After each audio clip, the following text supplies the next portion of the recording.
changing the external circumstances of the world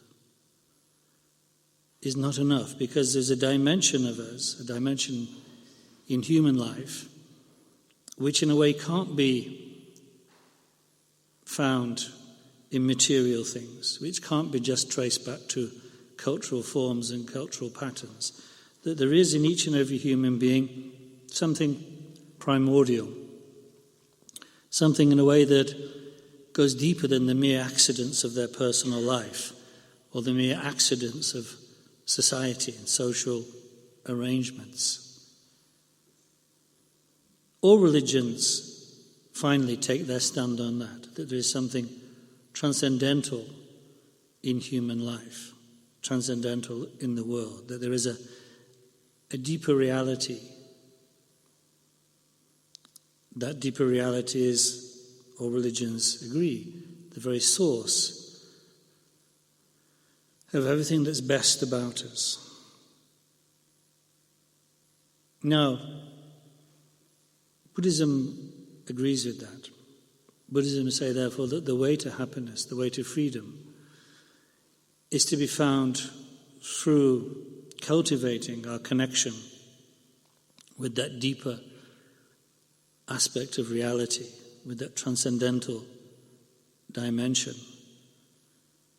But it parts from other religions in how it sees that deeper dimension.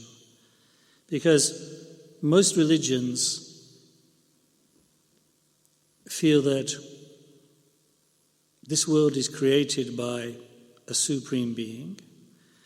Its affairs are ordered, at least in part, by that supreme being, and that to find freedom, happiness, and goodness, we must depend upon and cultivate a relationship with that supreme being, who at the same time is external to ourselves.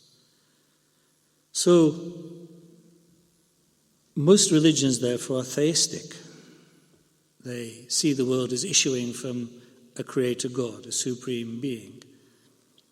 In Buddhism, we don't see things quite like that. We see rather that it is we, ourselves, who are the authors of suffering and happiness. It is we ourselves who must find the way to freedom. These things must come about by our own efforts. And as for the world itself, it is actually the product of our own actions and therefore of our own choices. So if we wish to achieve freedom, if we wish to achieve happiness, liberation from suffering, and find authentic goodness, for Buddhism this isn't going to be found by cultivating a relationship with an external being. It's going to be found by cultivating our mind. Because for Buddhism, it is mind that, as Lord Buddha said, goes before all things. Happiness and suffering are dependent upon our mind. In fact, in one Buddhist scripture, it even says that it is mind that is the king of all creators. So Buddhism parts from other religions on that ground. It is not a theistic religion. It is, however, not in the company of ordinary atheism, a kind of materialist system, because it sees there is something deeper than the merely material. In fact, for Buddhism, mind itself cannot be reduced to the merely material. It has a deeper reality than that. It has its own reality. It is, in fact, primordial. So Buddhism, we might say, is a kind of middle way, not in between two extremes, but one that transcends two extremes. The two extremes which are so noisy and prevalent today, the anti-religious, materialist side, and the fundamentalist, theistic side. Of course, there are many men and women of goodwill in both of those camps who are striving to do what they can to help people.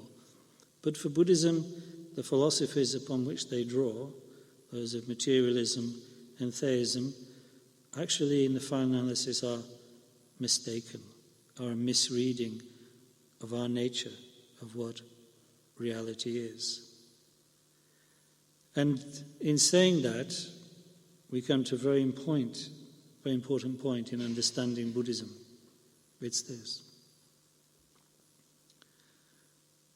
Whereas for religions in general, the origin of suffering is going to be found in disobedience to, non-fulfillment of the wishes of the Supreme Creator, of God. In Buddhism, the source of suffering is not. It's to be found in ignorance.